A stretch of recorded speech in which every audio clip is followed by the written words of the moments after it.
Well, we don't know yet who the Buffalo Sabres general manager is going to be and what Kevyn Adams' title is, but we have to map out what's to come this Sabres offseason. Forward, defenseman, goaltender. What's ahead for the guys on the roster? What spots are available to be filled? We'll get to it all as we give you the roadmap to the 2025 Buffalo Sabres offseason coming up on the Locked On Sabres podcast.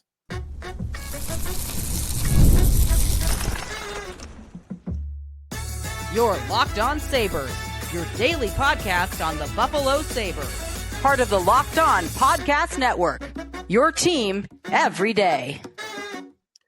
And what's up, everybody, and welcome into this Wednesday edition of the Locked On Sabres podcast. This Thursday edition of the Locked On Sabres podcast. And thanks for making us your first listen every day. We are free and available wherever you get your podcasts. You can check us out on our YouTube channel, watch the show there. And if you'd like to like and subscribe us, we would greatly appreciate it. Part of the Locked On Podcast Network, your team every day. Today's episode is presented by FanDuel. Right now, new FanDuel customers can get $250 in bonus bets if your first $5 bet wins. Sneaky Joe DiBiase here. We're a week into the Buffalo Sabres offseason. We don't yet know who is the general manager of this team. It could still very well be Kevyn Adams. It could be Jason Karmanos. It could be somebody, I guess, hired from the outside. We don't know yet because that meeting between Kevyn Adams and Terry Pegula, we have not learned anything about yet, whether it has already happened or whether it's going to happen this week or next month. I don't know. It's kind of in the dark. And there also is this ambiguity of, will the Sabres even announce anything? Will they tell us? Will they leak it to the media that Adams is staying? I kind of predict that they will. If you go back 5 years ago, when everybody was calling for Jason Botterill's head, and he was going to stay on originally, Kim Pegula did a piece in a full written version at the AP with John Worrow, kind of why they were making the decision to keep Jason Botterill, answering for, like, as if they knew the fans wanted Botterill fired and they felt like they needed to answer for why he was staying. So they did.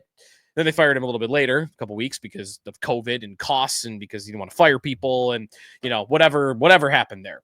But that's evidence to me that if the sentiment is that this guy should be fired and they're going to keep him, that they would have to explain that. I at least think you'll get a leak. Some reporter, maybe a Sabre beat reporter, or maybe a national guy, maybe Elliot Friedman, will give you Kevyn Adams is staying on as Buffalo Sabres general manager. That's if he's staying, and if it's not, an announcement for something else. So we're waiting on that, and the playoffs roll along. And before we get to kind of the roadmap for this Sabres offseason, early observations of the playoffs for me. Everything is going about the way I would have expected in all of these series. I think Ottawa is having a really tough time hanging with Toronto, and that series, I think, could be very quick. I thought Carolina would have a really easy time with New Jersey, and so far that has appeared to happen. Vegas, it's 1-1. It's only 2 games, but if you look within the results of those 2 games, Vegas is struggling with Minnesota more than I thought they would. I thought they might drop a game or 2, but that they'd look like the better team. And I think they look pretty even. And that's caught me off guard a little bit in that series. The Edmonton LA series, that's a late watch for me. If you know that I do my morning show on WGR, you know that I'm asleep by the time that's even getting started. But I'm watching those extended highlights and I'm looking at the box scores and the advanced numbers once in a while. And man, 6 goals allowed in back-to-back games 1 and 2 by the Oilers. Who could have predicted this? Stuart Skinner. I mean, you made your bed with a guy that everybody's been saying for a while, like, he is rocky at best, and he's not somebody you could count on throughout, I guess they did get away with it last year, their goalie situation, but Skinner's had a bad year, and there were calls for them to address that from their fans and their media at the deadline. They did not do it, and I think they're paying the price right now. Edmonton could be a quick out.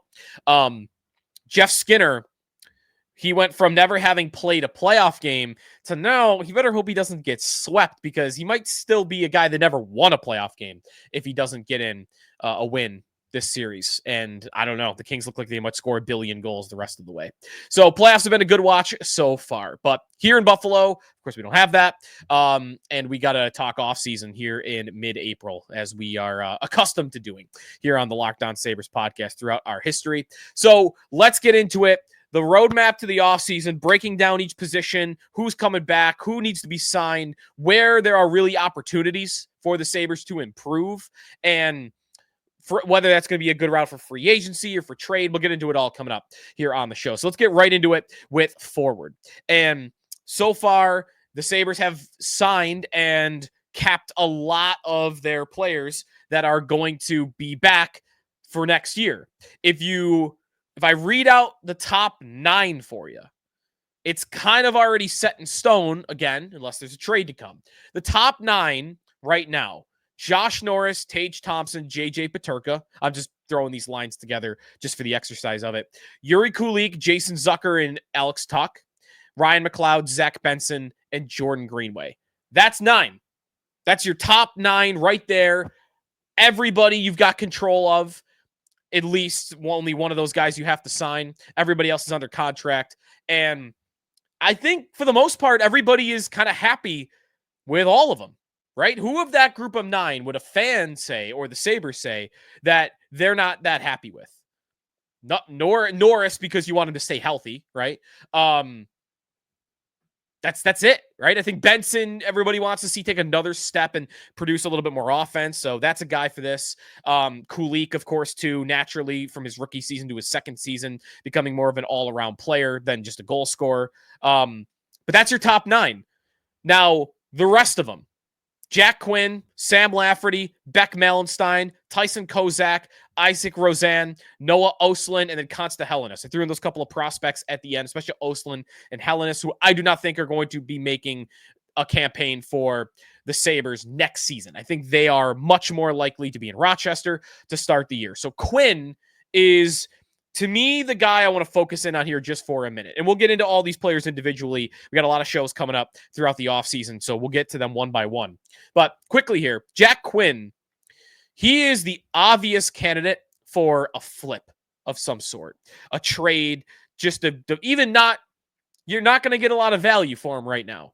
And that's going to be a tough pill to swallow. I mean, he is Kevin Adams' first draft pick. So he might be somebody that his future in Buffalo might really depend on whether Adams still is kind of, running the day-to-day operations, or if it's somebody else that comes in and might want to put their own little stamp on things. You don't have a lot of room in that forward group to put your own stamp on things. But one thing you could do is you could take Jack Quinn and you could sub out his spot for somebody else, whether that be a free agent signing that you want to bring in on like another Zucker, a 1-year, $5 million guy. If you want to make a big swing, if you want to make a big trade. I mean, the Mitch Marner free agency idea too, of course, but in more real stuff, trade ideas, whoever the best forward is available on the market, going and getting him and plugging him into Jack Quinn's spot, who I read the top 9 there. Greenway could very easily bump down to the 4th line. I don't really want to do that with Zach Benson, but you could do that with Zach Benson as well, and there'll be injuries. So Quinn's spot to me is the one that should really be up for grabs more than anybody. And the rest of those guys are replacement level players to me. Lafferty, Malenstein, Kozak. We could get into a debate about the 4th line if you really want, because that really is where there will be competition. Malenstein, I'm okay with Malenstein being around. He's not my favorite. I don't think he does a lot. You could do worse though. And the could do worse is Sam Lafferty. Sam Lafferty, to me, is a bad hockey player. And he's under contract again next year. And if I were running the Buffalo Sabres, I would have no interest in him being back next year. And they could just as easily stash him in Rochester. They could waive him. He's got 1 year left at $2 million. I don't love that. But you got to deal with it. And you could save, what is the number? 1.2 million by sending him to Rochester. You could get less. You could cut that in half pretty easily if you don't want Lafferty on the team. The RFAs the Sabres have to sign up front: Ryan McLeod, JJ Peterka, Jack Quinn, and Tyson Kozak. Kozak, it'll be a small little deal, of course. I would assume a 2-way contract, not a 1-way contract. McLeod, Peterka, Quinn. All different situations. McLeod and Quinn, two players I think you want to lock up long-term. Quinn, somebody you're not going to want to lock up long-term. McLeod, somebody that is very much willing and wanting to stay here, getting everything he wants here in Buffalo. Peterka, somebody that there is questions about what his motivation is to stay in Buffalo long-term. There's at least smoke and there are questions about it. For me, if I were Adams or whoever the GM will be, my number one priority this offseason, in the RFA market especially, would be I've got to try to get Peterka signed to a long-term deal. Now, if he doesn't want to play ball, there's not much you could do. You could overpay him, and I might be willing to do that if I were the Buffalo Sabres because they don't pay guys that much anyway. So one of your own that you might have to convince with money. Might. Again, this is all a might, speculation. It might not be true. He might want to stay here long-term and sign a big long-term deal. But I kind of question that at this point in time. But he, to me, would be the number one priority. He is such a good player offensively. He has been very dynamic for the last couple of years. He has seen growth each of the last two seasons in a big way. Last year, the goal total goes way up, but he wasn't quite a complete offensive player. This year, everything goes up. Not the goal total, I guess, but that was inevitable. The shooting percentage, actually, to be fair, his shooting percentage actually went up this year. So maybe a little bit more selective with his shots would be the better explanation than for that. He was a much better playmaker. I liked him as a puck carrier throughout the year. I'd want to sign Peterka in a big way. 8-year contract, 7-year contract, whatever I could do to get him locked up. What I think is more likely for Peterka is a bridge deal. A bridge deal because the Sabres are not going to want to get rid of him. And I still kind of think that he's not going to want to sign up to be here long term. He might want to see proof that this team could turn things around before he commits to a 7-year deal. If that is his attitude and the Sabres want to keep him and not trade him, then I could very well see a 2 or a 3-year bridge deal before they part ways or sign a bigger deal, long-term, 7 years, whatever. So Peterka, sign him. Probably $8 million plus would be my guess. Ryan McLeod, maybe like a 5-year deal for $4.5 million a year, I think is about right for Ryan McLeod. Quinn, I don't know what you do. I've talked to Paul Hamilton about this on WGR, and his response is always the same. Just give him his qualifying offer. 1 year, $1 million, whatever the minimum is. Just you haven't earned anything more than this. Sign it.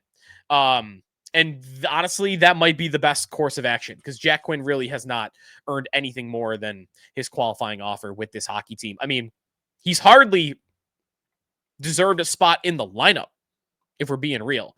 He did quietly end up on the season with 39 points. He almost made it to that 40-point mark, but it wasn't a good look. We talked about him at the end and how, he was scoring, but the play still wasn't that much better and the numbers weren't that much better behind the goal scoring. So Quinn, 1-year qualifying deal. And that's your picture at forward. So with all that being said, you got maybe, if you're going to tell me there are at least two typical fourth line defensive grinder types on the fourth line, then I've maybe got one spot for either a kid or a new guy from free agency or a trade. And that's about it. The rest of the forward group is largely going to be the same, unless you get a hockey trade. Now, the defense core, to me, could be very different. I think you could see a lot more change in the defense core than up front. We'll go through the defensemen when we come back here in the Locked On Sabres podcast. Today's episode of the Locked On Sabres podcast presented by the JP Morgan Corporate Challenge here in Buffalo. Buffalo businesses, it is time to register for the JP Morgan Corporate Challenge. This year's event is Thursday, June 12th, and it features a 3.5-mile course through Delaware Park, followed by celebration with a DJ, lawn games, and a tented experience for you and your teammates. So walkers, joggers, runners, you're all welcome, whether you run for the love of it, for your company, or if you're looking to build some lasting bonds, this is your moment. Teams of 4 participants or more can register today. Registration closes on Tuesday, May 13th. 1 part run, 1 part party. The Corporate Challenge has earned its reputation as Buffalo's corporate social event of the year. Join us for great competition, teamwork, company pride, and a true sense of accomplishment. Go to jpmorganchasecc.com, choose Buffalo as your location. Start today. Start your registration today. And then we'll see you on the course on June 12th.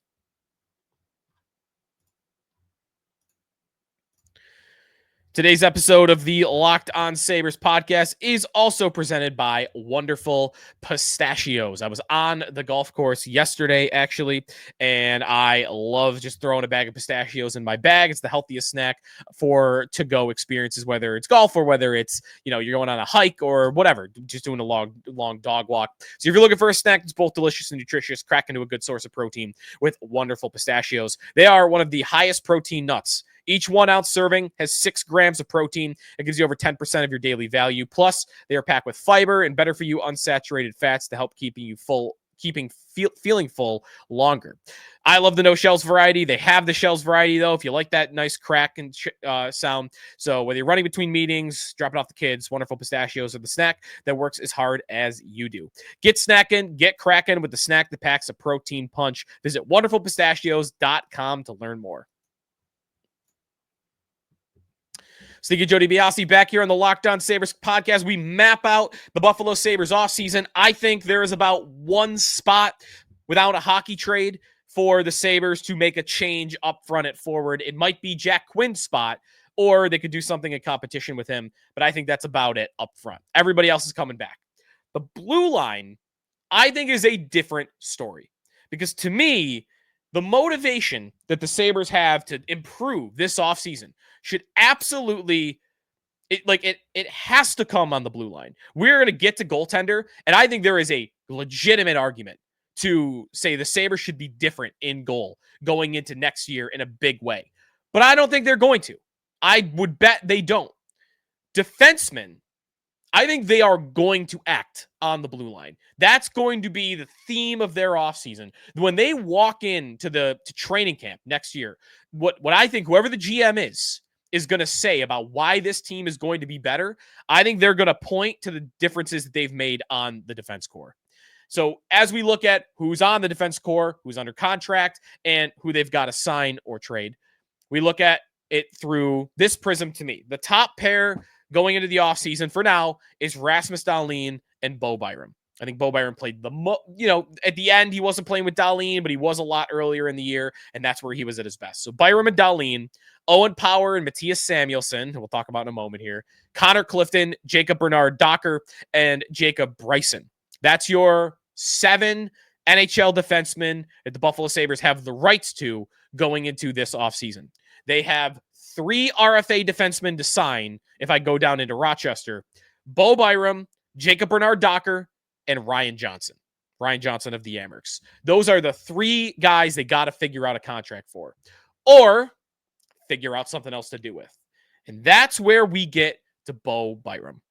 This is a very interesting offseason for Bo Byram.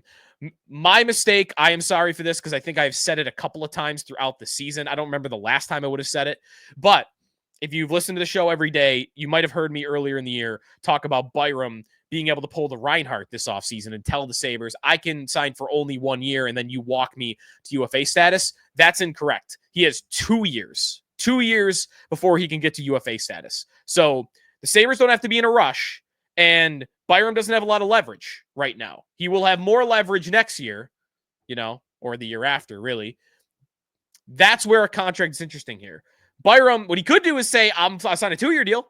I'm only going to sign a 2-year deal, and I'll be a UFA at the end of it, but I'm not signing a long-term contract. That's my belief about Bo Byram. Every time he talks, just the mentality that he has. I'm not even saying he's wrong for it. I'll defend any player, especially one that's won the Stanley Cup and has been in an organization like the Colorado Avalanche, knowing what it takes to win that trophy, for coming here and this place is a joke. I'm not. What do you mean? I'm not signing an 8-year contract here. What are you kidding? Especially when the guy's not from here. When he's from Vancouver out west, and now he was a little closer to home in Denver, and now he's very far. So I don't expect Byram to sign long term. Maybe he signs a 1-year deal. Maybe the Sabres, maybe that's what the Sabres try for. Hey, let's do a 1-year deal, and then we'll see where we're at the end of it. If you still want to go, then you'll go. But for now, can we get you to play 1 more season? You can help earn a new extension for yourself somewhere else if you want, and you'll play on our top pair with Rasmus Dahlin. That might be a logical and fair and non-combative solution to Byram and the Sabres. Maybe not. Maybe I don't even know if the Sabres want to keep him long term. Kevin Adams has never called him a part of the core, and I think Sabres are smart. Listen, some people in the Sabres organization are smart. They have an analytics department. It's got some really bright people in it, and maybe their impact in the organization isn't as much as I would have hoped it was a couple of years ago. But there are people in that building that know and would be telling Kevin Adams, hey, this guy is only really valuable to us and has only been valuable to us when he's been playing with Rasmus Dahlin. And he's been great when he's been playing with Dahlin, but not without him. And that's why I wouldn't sign him long term. So the 1-year deal to me is not a problem. But I think it's very possible that we see a Byram trade this summer. And that's one of the things that we are tracking. Now, as to what the Sabres would do in exchange for Byram, I think you would probably be looking for either picks and prospects that you could then flip around for a different veteran, or you just do it all in one motion and you do a hockey trade similar to Cousins for Norris, but you do the defenseman version of that, Byram for another defenseman, maybe a different type of style of defenseman, maybe somebody that is a little bit more of a physical guy, a little bit more of a stay-at-home guy to complement Owen Power or to complement Rasmus Dahlin a little bit better.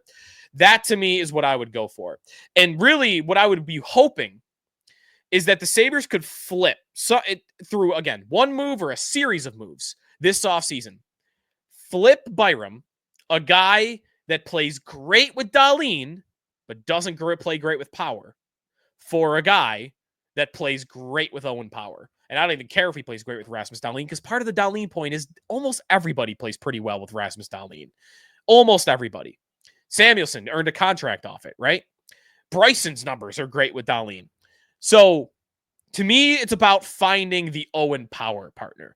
Dahlin, to me, is going to run his own pair at the top. And that's not to say you should ignore it and put just a nobody up there. I don't need Jacob Bernard-Docker playing 20 minutes a night next season because anybody can play with Dahlin. But I think you don't have to prioritize Dahlin's partner this summer as much as you could prioritize Owen Power's partner. That is the type of mentality that I think the Sabres should have going into this summer. So finding Power's partner, that might be priority number one. They have not found that guy for 3 years. We've been talking about it for almost 3 years. And the best they've done is he's been playing with Henri Jokiharju for almost the entire time. He by far is his most common teammate for those 3 seasons. Well, Jokiharju's gone now, so they have to do something different. And I just hope they find their way to a much better option than what we've seen, because Byram doesn't have good results when he plays with Power. Samuelsson doesn't have good results when he plays with Power. Power has good results all the way around, but Dahlin is much more capable, I think, of lifting up his partner right now than Power is. You want somebody next to Power that lifts him up and makes him into a top-level defenseman, even more so than what he is already. That's, to me, what number one priority should be on the blue line. And then the rest of it, Connor Clifton, 1 year left, $3 million, $3.3 million on the blue line. Find somewhere for him to go. Trade him for a 6th, swap him for some other 7th defenseman or a 4th line forward or anything. I would be trying to get rid of Connor Clifton this summer. And if you can open up that $3.3 million in cap space, that would be awesome. Not to say the Sabres would use it anyway, but it would be great. And then Jacob Bernard-Docker. So RFA, I would bring him back. I liked what I saw at the end of the year. I don't think he's anything more than a third-pair defenseman and a guy that, I might not even want to play 82 games. Maybe you play him like 50 games and 30 games is a healthy scratch when there's somebody else that's hot. But I would like to see them bring Bernard-Docker back. I think he's got a good mind for the game. I don't think he's got much in terms of physical tools. He was a very offensive defenseman before he reached the NHL. He hasn't really put up any production when he got here. He had that goal against Ottawa, 2 goals in a row, right? Didn't he for the Sabres? You kind of see the IQ in there, that there is an offensive defenseman in there. He just doesn't have the physical skill set to bring that out at the NHL level. So I think he's limited, but I do think he's somebody that I would be fine with playing on my third pair. And then Jacob Bryson's back on a 1-year deal. He's back because the Sabres players love him. He's not a bad player. I don't mind him at all. It's kind of like the Gergensons thing, though, for me last year. When you have such a replaceable player, why do you need it to be a 5-6 year relationship? Try something different, even just for the sake of trying something different. So the Sabres get their buddy back. I don't think they deserve to have their buddy back in Jacob Bryson, personally. So I guess it's fine that he's back. It's not going to lose sleep over it. But I don't think the Sabres needed to sign him 1 year at the end of the year either. Like, who was going to step up and steal Jacob Bryson from you in the summer? Just a weird timing of the deal, and just I don't think it needed to happen. When we come back, goaltender, what's ahead there? That's the position I'm going to want to talk a lot about this summer. Talk more about it coming back.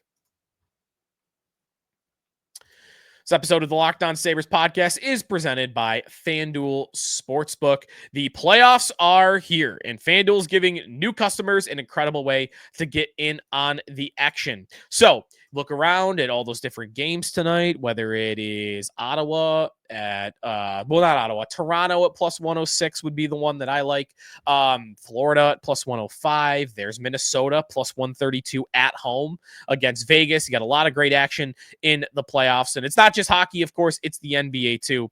And FanDuel is giving you a chance for your first $5 bet. You'll get $250 in bonus bets if your bet wins. So again, $5 bet. Your first $5 bet, you get $250 in bonus bets if your bet wins, whether it's 3-pointers over on the basketball side of things, or it's a hat trick on the hockey side of things. I know that's really long odds, but FanDuel's got so many ways for you to bet on your favorite player props, team props, and more. So don't miss out. Head over to FanDuel.com, claim your $250 in bonus bets today. Again, over at FanDuel.com. Back here on the Locked On Sabres podcast, NFL Draft Day, by the way. Enjoy it, Bills fans. Sabres Draft Day is still a couple months away, of course. Offseason is here, and we got to start looking ahead to what we are going to be talking about and what is on the table for the Sabres this summer. We're hoping for moves. I don't know how many we'll get. I expect some on the blue line. I don't expect many at forward. What about goaltender? This is one where it's going to be really interesting because I expect there to be no changes of forward. You could argue there should be, but I expect there won't be. Blue line, I think there will be changes, and I think you could argue there should be changes. Goalie, I honestly don't have a great idea. I think there should be, but I don't have a great idea. Part of that is, one, where I was a week ago on this and what we've heard since. A week ago, I would have told you, lock it in. Beginning of next season, it's going to be Ukko-Pekka, Luukkonen, and Devon, Levi. Maybe they bring back James Reimer as a third goaltender, but it's going to be Luukkonen and Levi. That was my guess. I still would guess that's the case. I'm not nearly as sure, though, as I would have been. And it's only really one line, but it's one line from the hockey insider of the sport, Elliot Friedman, who says that he thinks Ukko-Pekka Luukkonen could be available for trade this summer. And it lines up with the exact idea that I've had that I would like to see the Sabres try to pull off this summer, the Ottawa comparison of you just signed a guy, but don't just have to keep going forward because you signed him. Admit your mistake, trade him away, and get a better guy. So trading Luukkonen, again, kind of like the blue line idea, either acquiring a goalie back in a hockey trade, Thatcher Demko, although he's got knee stuff that it's just, we're going to have to talk about him more this summer. A hockey trade for a goalie, or you trade him for some stuff and then you package that stuff, you turn it around, you flip it for another goaltender. But either way, you make your plan for the summer. We want to go with Devon Levi as our 1B and a Luukkonen upgrade as our 1A. And hearing Friedman say Luukkonen's available, or could be available, makes me think the Sabres would have the same idea. Because they're not just going to dump Luukkonen and then not replace him with anything. I wouldn't even advocate for that. I mean, I'm not the biggest UPL fan at all. I think I would not want him to be my number one goalie going into any season. But I do think he's going to have seasons where he looks like a number one goalie like he did 2 years ago. I just don't think they're going to happen all that often. But it could happen next year. And for me, I'd rather take a shot on Luukkonen having his bounce back year than 37-year-old James Reimer being able to play 40 games for me, or a lot of the free agents that are currently available. So it's better than nothing, but I would like to see the Sabres do better. One guy that we'll have to talk about coming up about goalie is Freddie Anderson. Free agency in goal is just, there's nothing there. There's almost nothing there. You had Aiden Hill in Vegas, who was about to be a free agent, but he just signed an extension about a month ago, 2 months ago. So number one goalie's off the market. Freddie Anderson, though, is starting right now for Carolina in the postseason, which is a surprise to me. I actually bet Peter Kochetkov to win the Conn Smythe as the goalie of the Hurricanes. They've been rolling with Anderson to start the playoffs, and he's done fine. He has stopped, He stopped 48 of 50 shots so far. So very good. Only allowed 2 goals in 2 games against not a great Devils team, but nonetheless, Anderson has been a good goalie for a long time. He's had this was his second. He's had 2 seasons in 12 years with a sub 900 save percentage. That's already as many as Luukkonen's had in far fewer seasons. So Anderson, he is 35 years old, so there is that. Aged a little bit older, so he's a little bit younger than James Reimer. That's one where it's a little closer. You want to trade Luukkonen for some stuff and then sign Anderson in free agency? I could listen to that. I could definitely listen to that. I think there are better ideas out there, but that might be a better idea, in my opinion, than going with Luukkonen and Levi, is Freddie Anderson. So he's somebody that we'll talk more about. We'll keep watching him in the playoffs. Because again, he is it.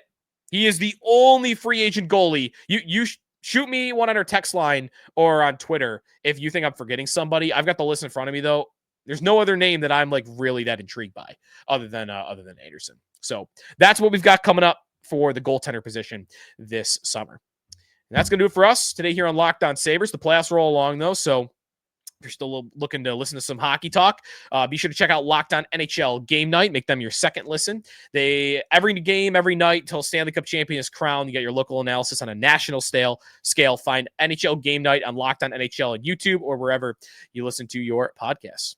And we'll talk to you tomorrow here in the Locked On Sabres podcast. We will keep you updated on Kevin Adams' watch and what happens there. And yeah, we'll get into our exit interview series, going player by player and how their season went. I'll grade their season, and then we'll look ahead to that player and what they need to do to get better, the areas of their game that need to improve. We'll break it all down coming up over the next couple of weeks and months here on Locked On Sabres. So we'll talk to you tomorrow here in the Locked On Sabres podcast, part of the Locked On Podcast Network, your team every day.